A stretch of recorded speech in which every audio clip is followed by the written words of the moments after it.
If you are holding your breath while lifting, straining, or even exercising, you might be stressing out your pelvic floor more than you think. You may recall, if you've watched our last video, episode 6 showed you how to do a quick check to discover if you're breathing wrong, and if so, how to correct it. This video will take it a little bit further. I want to talk about how breathing affects your pelvic floor, what's the connection, and why does it matter? And I also want to show you one way to get that breath-pelvic floor connection going to get a better functioning pelvic floor. So how does breathing affect the pelvic floor? I like to use the analogy of how a piston works to explain this connection. If you know what a piston is, think of the top of the piston as your diaphragm, the bottom of the piston as your pelvic floor. Now, for a piston to work properly, when one part goes up, the other part goes with it. When one part goes down, the other part goes with it. They work in tandem with each other. That's how your diaphragm and your pelvic floor are supposed to work when you breathe. When you inhale, your diaphragm actually goes down. Likewise, your pelvic floor should go down slightly, widen, flatten out a little bit. It's a very subtle movement. When you exhale or breathe out, the diaphragm actually comes up. Likewise, the pelvic floor will come up, lift up, contract a little bit. So how does holding your breath affect this piston movement?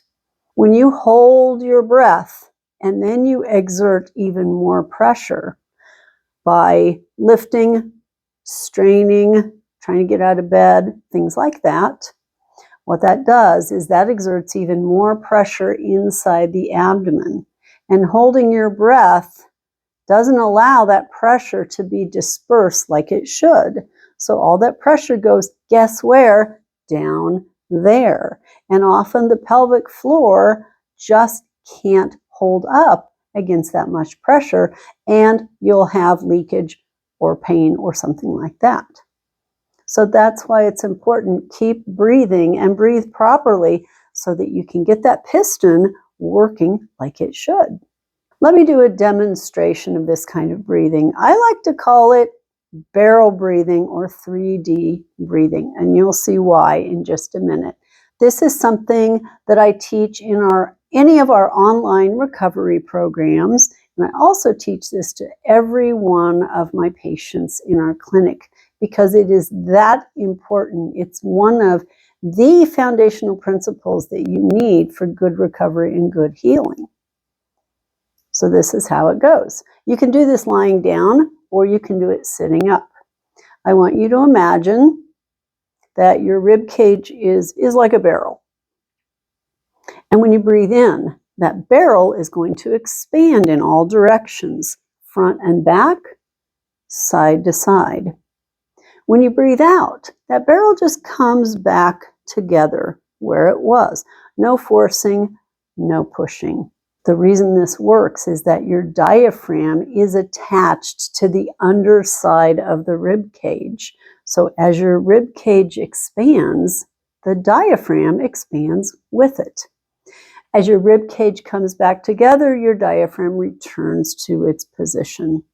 As your diaphragm is able to work better, that connects down to the pelvic floor, allowing your pelvic floor more freedom of movement and more natural mobility.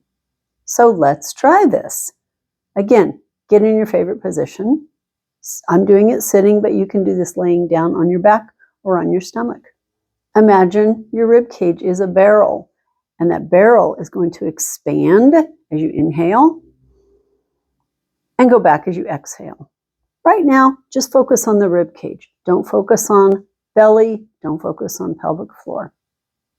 I want you to also pay attention to what you're feeling in your body when you do this. Ready?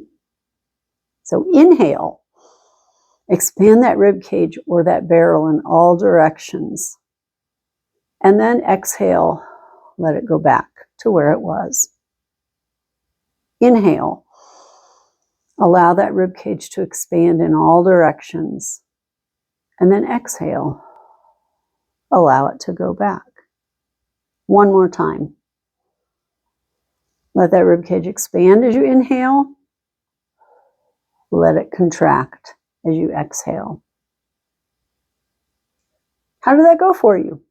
Could you feel a difference from the way you normally breathe? Did it feel strange? If it does feel strange, that is okay. That just means that you're probably not used to breathing this way. I want you to think about a couple of things that you saw as I did the breathing and some things to look out for. Do this in front of a mirror. That's the best way to learn this. You'll notice as I breathe in, I'm not raising my shoulders. I'm not tensing up my neck. I'm not lifting up my chest like this. That doesn't allow the diaphragm to expand and go back like it should. Another thing to notice, are you arching your back in order to get that breath? If you notice that you have some back pain, or wow, that tightens up my back when I breathe, that might be part of that breathing dysfunction, that your back is actually trying to do the work rather than your diaphragm, your abdominals, and your pelvic floor. One final thing to note. When you are doing the breathing, there's a huge difference between allowing the movement to happen and forcing it or trying to make it happen. Usually when people try to force this movement, what I see is a push. They'll push down and out with the belly, trying to get that diaphragm to expand. And can you hear the difference in my voice when I'm forcing it? That's not being polite to your pelvic floor or to your diaphragm. And there's no need for it. It actually just encourages dysfunctional movement patterns. When you're doing this, give yourself some grace and patience. This is probably a new movement pattern that you're not used to. With practice, this will get easier. With practice, you might be able to feel a very light up and down movement of the pelvic floor. If you don't feel that, that's okay. Keep practicing the breathing, and that's going to get easier. If you still really have a hard time with it, I would really highly recommend contacting a pelvic floor physical therapist, schedule an appointment with them, have them work with you in person to guide you through this so you know if you're doing it right. That's the best way to learn this.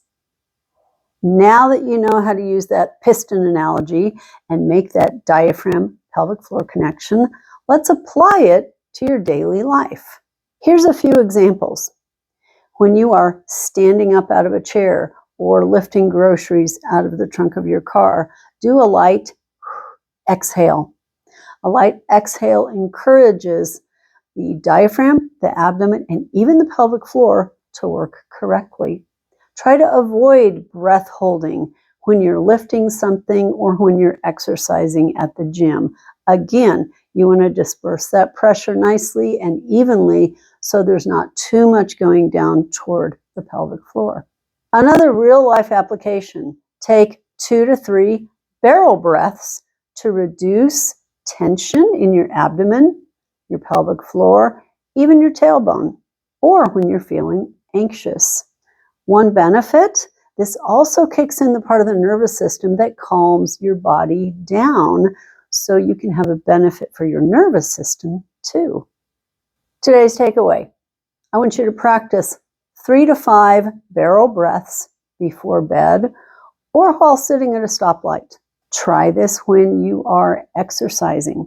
Try this when you're getting out of bed in the morning. If you find that it's really, really difficult, like I said, get the counsel, get the skills of a pelvic floor physical therapist to guide you through and learn how to do this properly. Yes, breathing can be one of the most important things to do to really help your pelvic floor and core recover from any kind of pelvic floor dysfunction. Oh, one more thing. This is a question I get all the time and I want to answer it. Do I have to breathe like this all the time? No. You don't need to breathe like this 24/7. Probably if you tried that, you might get a little dizzy. This is a reconnection exercise, so think of it as that. This is a specific activity you do to connect breathing with your pelvic floor. So keep that in mind as you practice. Thank you for watching this video. I hope it helped you discover even more of the pelvic connection between the diaphragm and the pelvic floor. I hope you can start using that connection in your everyday life. And if you know someone who might need this information as well, share this video with them, have a conversation with them, and start it with, do you know if you're breathing right or not? You may be surprised at their answer. And now you have some very, very helpful information to share with them. So here's to your pelvic health.